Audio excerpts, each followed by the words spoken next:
ഇനി ഒരു പ്രദേശത്തും പോയി LDF-നകത്ത് ഘടകകക്ഷികളെ സജ്ജമാക്കണം. ഓരോ വീടുകളിലും ഓരോ വികസനം എത്തിയിട്ടുണ്ടെന്നുള്ളതാണ്. ഓരോരുത്തരുടെ വീട് മുറ്റത്ത് വികസനം. മണിയാശാനെ ഇപ്പം ഈ മണിയാശാൻ മെച്ചമാണെന്ന് പറയുന്നവർ കേവലമായ 4 വാക്കിൻ്റെ പിടിച്ച് 85 ദിവസം ഈ ജില്ലയിൽ നിന്ന് നാടുകൾ.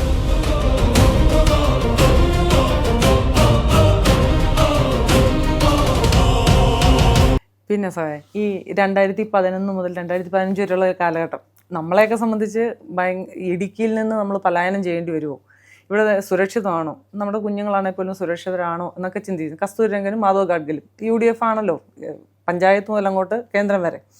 അപ്പോൾ ആനത്താരികൾ, വന്യജീവികൾക്കുള്ള ഇടനാഴികൾ, ഇതൊക്കെ ആയിട്ട് ഇടുക്കി മാറും, വനമായിട്ട് മാറും എന്നുള്ളതാണ്.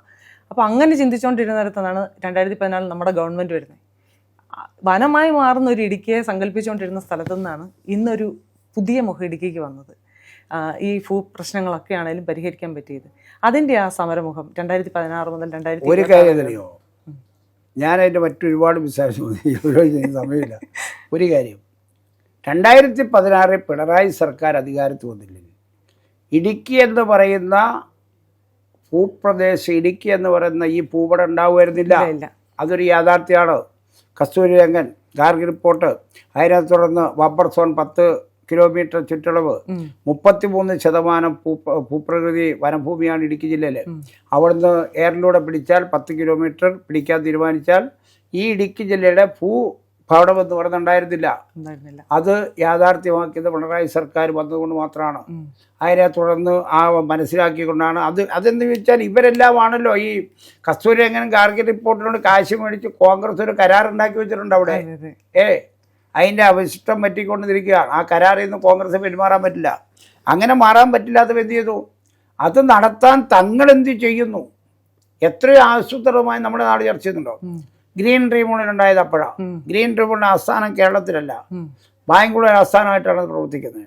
അപ്പോൾ ഗ്രീൻ ട്രിബ്യൂണലിലേക്ക് കേസ് കൊടുക്കണമെങ്കിൽ സാധാരണ ആൾക്ക് കേസ് കൊടുക്കാൻ പറ്റില്ല. ആർക്ക് കേസ് കൊടുക്കാൻ പറ്റില്ല? ഒരു സാധാരണ കൃഷിക്കാരന് കേസ് കൊടുക്കാൻ പറ്റില്ല. ഗവൺമെൻറ് മാത്രം അതിന് ഡിസാസ്റ്റ്മെൻറ്റ് കമ്മിറ്റിക്ക് കേസ് കൊടുക്കാൻ പറ്റുള്ളൂ. അതിനെ സമീപിക്കാൻ ആർക്കും പറ്റില്ല. അപ്പം അത്തരം വലിയ നിയമക്കുരുക്കിൽ കൊണ്ടുപോയിട്ട് നമ്മളെ അതിൽ നിന്ന് രക്ഷിക്കാൻ കഴിഞ്ഞ ഗവൺമെൻറ് നിലപാടെടുത്തു. അതിനെ തുടർന്ന് എന്ത് ചെയ്തു? ഈ വിഷയം പരിഹരിക്കപ്പെടാതിരിക്കാനാണ് 2010 നിർമ്മാണ നിരോധനത്തിന് പുതിയ വാദം ഉയർത്തിക്കൊണ്ടുവന്ന് 64 93 ഭൂവിനിയോഗ നിയമത്തിന് പ്രശ്നം കൊണ്ടുവന്നു. അപ്പോൾ അത് സംബന്ധിച്ചുള്ള തീരുമാനമെടുത്തു. ഈ കഴിഞ്ഞ 12-ാം തീയതിയോടുകൂടി ഇടുക്കി ജില്ലയിലെ ഭൂമി സംബന്ധിച്ചുള്ള എല്ലാ വിഷയത്തിനും ഗവൺമെൻറ് പരിഹാരം ഉണ്ടാക്കി. അതുകൊണ്ട് പിണറായി സർക്കാർ അധികാരത്തിൽ വന്നതിന് ഗുണമെന്ന് പറയുന്നത് അത് ഇടതുപക്ഷ ജനാധിപത്യ മുന്നണി ഗവൺമെൻറ്റിൻ്റെ നേട്ടം മാത്രമല്ല. ഇന്ന് അധിവസിക്കുന്ന ഇപ്പം സമരം നടത്തുന്ന ബിജോമാണിയില്ലേ, ബിജോമാണി ഇറങ്ങേണ്ടി വന്നതിന് ഈ ജില്ലയിൽ നിന്ന് ഇരട്ടയാറ് പ്രദേശത്തിനുൾപ്പെടെ ബിജോമാണി ഉൾപ്പെടെ ഇറങ്ങേണ്ടി വന്നേനെ. യൂത്ത് കോൺഗ്രസ്സുകാർ ഉൾപ്പെടെ പോകേണ്ടി വന്നേനെ. കാരണം ഇവിടെ ആനയും വനവും വന്ന് നിലപാടെടുക്കും. വന്യജീവി സംരക്ഷണ നിയമം കൊണ്ടു. വന്യജീവി ആവശ്യമായി ബന്ധപ്പെട്ട് ഇപ്പോൾ നിലപാട് സ്വീകരിച്ചില്ലേ, നഷ്ടപരിഹാരം വർദ്ധിപ്പിച്ചില്ലേ. അപ്പം അതിന് വേണ്ടി ഗവൺമെൻറ് നിയമം ഉണ്ടാക്കിയല്ലോ. ആ നിയമം നിലപാട് സ്വീകരിച്ചില്ല. ഇതേ ഇപ്പം ഏലപ്പട്ടയത്ത് കൊടുത്തില്ല. ഇന്നിപ്പോൾ അവിടെ തോപ്രാംകുടിയിൽ അവിടെ ഉണ്ടാക്കിയ എത്രയോ സംഘടന വന്ന്, പ്രാദേശിക സംഘടനകൾ. ഇത് ഗവൺമെൻറ് എടുത്ത നിലപാടിൻ്റെ പ്രയോജനമില്ല. ഇതിനെതിരായിട്ട് പറയാൻ ഇവിടെ ഉണ്ടായിരുന്ന ഒരു സംഘടനയില്ല. പോരാട്ടവേദി മിണ്ടുന്നുണ്ടോ? ഇവിടെ കോൺഗ്രസ് ഉണ്ടാക്കിയ സംരക്ഷണ വേദി മിണ്ടുന്നുണ്ടോ? എന്താ പറയാനൊന്നുമില്ലാത്തൊരു ഉണ്ടാക്കി. അതിന് ഗുണം എന്നാ? ഒന്ന് ഗവൺമെൻറ് നിലപാടിൽ നിന്നും ഇടതുപക്ഷ ജനാധിപത്യമുള്ള നേതൃത്വം ഇതിൻ്റെ തലനാരിഴകേറി പരിശോധിച്ച് ഓരോ വ്യവസ്ഥ എടുത്തു. സർക്കാർ കാശുണ്ടാക്കുന്നായിരുന്നല്ലോ പ്രചരണം.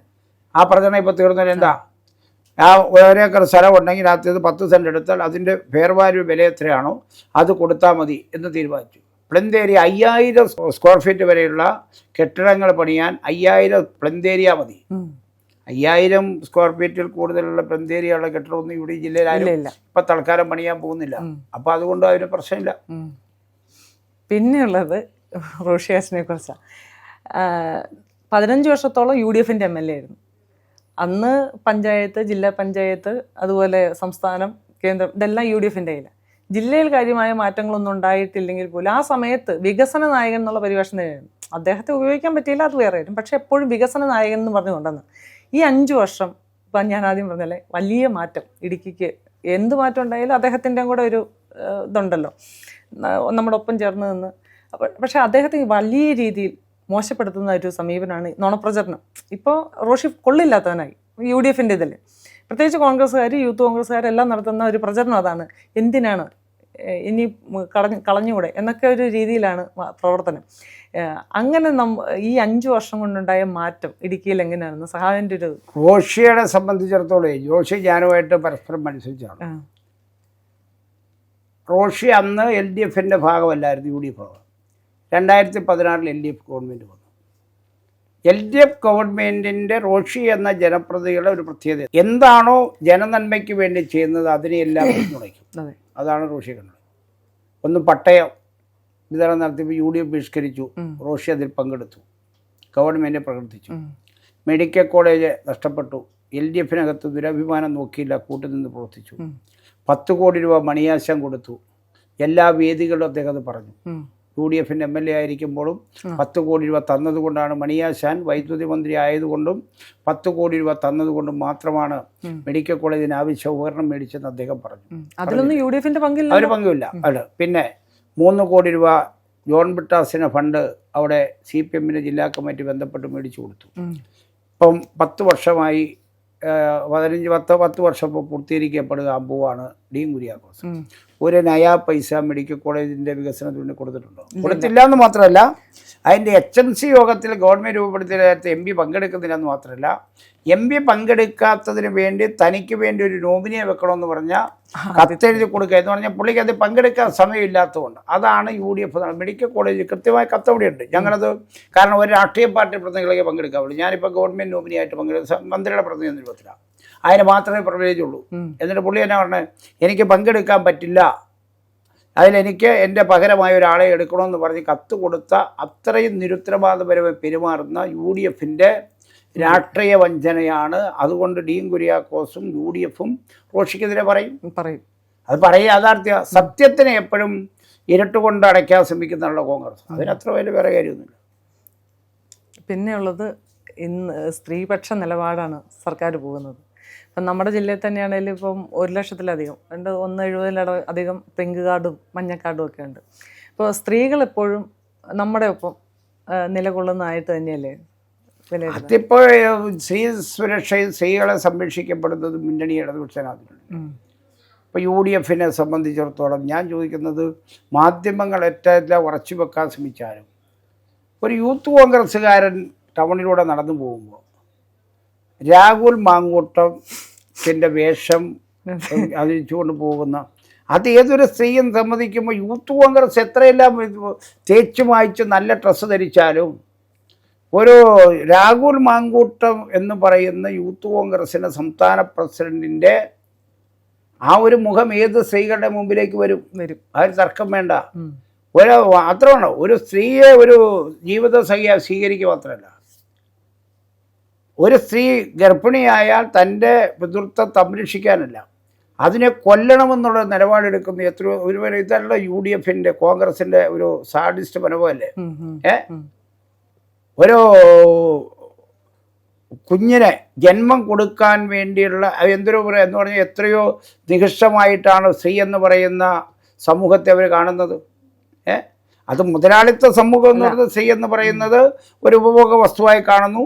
ആ ഉപഭോഗ വസ്തുവിനകത്ത് ആധുനിക കേരളത്തിൽ, സമകാലീന കേരളത്തിൽ അതിനെ എങ്ങനെ ഉപയോഗിക്കാൻ കഴിയുമെന്ന് തെളിയിക്കപ്പെട്ട ആളാണ്. അതുകൊണ്ട് മാങ്കൂട്ടം ഇങ്ങനെ ഒരു യൂത്ത് കോൺഗ്രസ് മുമ്പോ മാങ്കൂട്ടത്തിനെ ഓർമ്മ വരുന്ന ഒരു സ്ത്രീകളും അതിനകത്ത് നിൽക്കൂല. ഈ മാങ്കൂട്ടത്തിനെ പോലെ തന്നെ തെറ്റ് ചെയ്യുന്ന ഒരു സംഘടനയുടെ പേരും കൂടിയായി യൂത്ത് കോൺഗ്രസ് അല്ലേ? സ്ത്രീകളോട് ഇത്രയും മോശമായ രീതിയിൽ പെരുമാറിയ ഒരാളെ ആ ഗ്രൂപ്പിൽ നിന്ന് പുറത്ത് കളയാനുള്ള മനസ്സ് അവർ കാണിച്ചിട്ടില്ല, ആ സംഘടന കാണിച്ചിട്ടില്ല. അപ്പൊ യൂത്ത് മാങ്കൂട്ട ഇത് 2 ധീരജ് എന്ന് പറയുന്ന ഒരു വിദ്യാർത്ഥിയെ ഒരു കാര്യമില്ലാതെ കുത്തിക്കൊലപ്പെടുത്തിയ നിഖിൽ പൈലി, നിങ്ങൾ കണ്ടിട്ടുണ്ടെന്ന്? നിഖിൽ പൈലി കത്തി ഉപയോഗിക്കാൻ പഠിപ്പിക്കുന്നത് കുരങ്ങിൻ്റെ നാക്ക് മുറിച്ചിട്ട് ആ ചോര വാർന്നു വരുന്നത് കണ്ടുകൊണ്ട് നിന്ന് പൊട്ടിച്ചിരിക്കുന്ന ആളാണ് നമ്മുടെ ബഹുമാനപ്പെട്ട MP ആയ ഡി കുര്യാക്കോസ്. അപ്പോൾ ഒരു ഭാഗത്ത് സ്ത്രീകളോട് ഇതാണെങ്കിൽ മനുഷ്യജീവൻ കവർന്നെടുക്കുന്നതിന് വേണ്ടി യാതൊരു വിധമായ മടിയും കാണിക്കാത്ത അധികാരത്തിൻ്റെ രാഷ്ട്രീയത്തിലേക്ക് വന്നാൽ എങ്ങനെ പ്രയോജനപ്പെടുത്തും എന്നുള്ളത് തെളിയിക്കപ്പെടുന്നവരാണ്. അപ്പം അതുകൊണ്ട് യൂത്ത് കോൺഗ്രസിനകത്ത് പിന്നെ ഇപ്പോൾ തൽക്കാലം മാധ്യമങ്ങളുടെ അടിസ്ഥാനത്തിൽ അവർക്ക് ഏതെങ്കിലും പ്രചാരപരം നടത്തുന്നു. മാത്രമല്ല ഏതെല്ലാം തരത്തിൽ കേരളം കണ്ട ശ്രീമതി ടീച്ചറും ശൈല ടീച്ചറും തുടങ്ങി വെച്ച ആരോഗ്യ മേഖല ഏറ്റവും പരിരക്ഷയോടുകൂടി സംരക്ഷിച്ചു കൊണ്ടുവന്ന വീണ ജോർജിനെ ആക്രമിക്കാനുള്ള ബോധം ഉണ്ടായതിനാ ആക്രമിച്ചില്ലേ? കേരളത്തിൽ ആദ്യമായിട്ടാണ് ഒരു വനിതാ മന്ത്രി ആക്രമണത്തിന് വിധേയമാകുന്നത്. കരിങ്കൊടി കാണിക്കല്ല, ആക്രമണത്തിന് വിധേയമാകുന്നത്. അപ്പം അങ്ങനെ ആക്രമണത്തിന് വിധേയമാകുന്ന അതാണ് ഇത് സംബന്ധിച്ച്. പിന്നെ ഞാനിങ്ങനെ പറയട്ടെ, ഇവരുടെയൊക്കെ കൂടി എങ്ങനെ ഈ വീട്ടിലുള്ള സ്ത്രീകൾ ഇവരുടെയൊക്കെ കൂടി എങ്ങനെ കഴിയുന്നു എന്ന് നമ്മൾ ആശങ്കപ്പെടുന്നുണ്ട്. നമ്മുടെ നമ്മുടെ ജില്ലയിലെ BJPയുടെ പ്രവർത്തനത്തെ സംബന്ധിച്ച് സഖാവിൻ്റെ ഒരു കാഴ്ചപ്പാട്. BJP ഇപ്പം ജില്ലയിലെ 9% വോട്ട് അവിടെ കുറച്ചില്ല. നമ്മൾ 2% വോട്ട് കഴിഞ്ഞ പഞ്ചായത്ത് തെരഞ്ഞെടുപ്പ് വന്നില്ലേ. പിന്നെ BJPയും കോൺഗ്രസ് തമ്മിൽ വർഗപരമായ സ്വഭാവത്തിൽ മാറ്റമില്ലെന്നോ രണ്ടു വന്ന കാരണം എന്തറിയോ? കോൺഗ്രസ് 20 വർഷക്കാലം MLA ആയിരുന്ന ഐഷ പോറ്റിയെ കൊണ്ടുവന്നു. വിസ്മയം തീർക്കാനാണെങ്കിൽ പിന്നെ ആരും നിന്നാൽ പോലെ. വിസ്മയമാണ് പറയുന്നത്. വിസ്മയം എങ്ങനെ ഉണ്ടാകുന്നത്? മറ്റൊരാളിൻ്റെ സ്വത്തിനെ കാട്ടിയെടുത്തുകൊണ്ട് വിസ്മയം. എടോ, വിസ്മയം തീർക്കുന്നത് സ്വന്തത്തെ. അതാ ഞാനിതുവരെ വിസ്മയം കേട്ടുള്ളത്. മോഷണ പ്രതിയാകത്തുള്ള ആരെങ്കിലും വിസ്മയമാവോ? രാഷ്ട്രീയ മോഷണമല്ലേ യഥാർത്ഥത്തിൽ കോൺഗ്രസ് നടത്തിക്കുന്നത്. എടുത്തു ഐഷ പോറ്റി 20 വർഷം MLA. പിന്നെ ഇപ്പോൾ സുധാകരൻ, സുധാകരൻ 60 വർഷത്തിൽ പുള്ളി 30 വർഷക്കാലവും ജനപ്രതിനിധിയാണ്. ആ പുന്നപ്പറ വയലാർ സമരത്തിൽ രക്തസാക്ഷിത്വം മരിച്ചിട്ടുള്ള ഏതെങ്കിലും അവശിഷ്ടങ്ങൾ ഇയാളെ പിന്തുണയ്ക്കാൻ നിലപാട് സ്വീകരിക്കുമോ? ഒന്ന്. പിന്നെ ഇവിടെ BJP ഇപ്പം രാജേന്ദ്രനെ കൊണ്ടുവന്നു. ഞാൻ മുമ്പ് പറഞ്ഞില്ലേ, ഈ ജില്ലയിലെ പുതിയ തലമുറയിൽ ഇത്രയും വലിയ നേട്ടം ഉണ്ടാക്കില്ല. അപ്പോൾ BJPയും കോൺഗ്രസും നയപരമായ ഒന്നാണ്, അവിടെ വർഗ സ്വഭാവം ഒന്നാണ്. അതുകൊണ്ട് ഇതിൽ BJP ഇപ്പം 9% വോട്ട് ഈ ജില്ലയിൽ കുറഞ്ഞില്ലേ? BJP തകരുകയല്ലേ? BJP തകർത്തിടിച്ചുകൊണ്ടിരിക്കുക.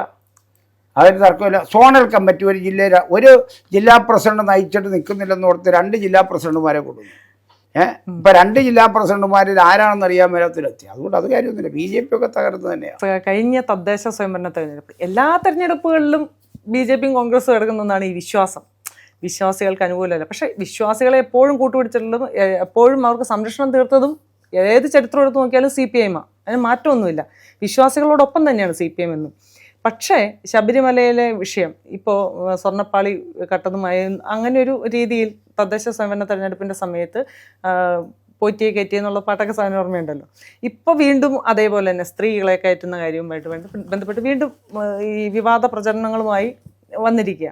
അതേക്കുറിച്ച് ഈ പറഞ്ഞ ശബരിമല വിഷയത്തെക്കുറിച്ച്, ഈ പറഞ്ഞ സ്വർണം കട്ടതും ഒക്കെ ആയിട്ടുള്ള വിഷയത്തെക്കുറിച്ച് സാറിൻ്റെ ഒരു BJP അല്ല കോൺഗ്രസ് BJP കോൺഗ്രസിനാണ് വിശ്വാസത്തെ രാഷ്ട്രീയ നേട്ടത്തിന് വേണ്ടി ഉപയോഗിക്കുന്നതായിരുന്നു കോൺഗ്രസ്. പക്ഷേ ശബരിമല വിഷയം എന്താ? ആ വിശ്വാസത്തെ വിറ്റ് കാശ് മേടിക്കാൻ. ഇപ്പം ശബരിമല അയ്യപ്പനെ എനിക്ക് തോന്നി, ഞാൻ വിശ്വാസിയൊന്നുമല്ലെങ്കിലും എന്തോ ശക്തി അദ്ദേഹത്തിനുണ്ട്.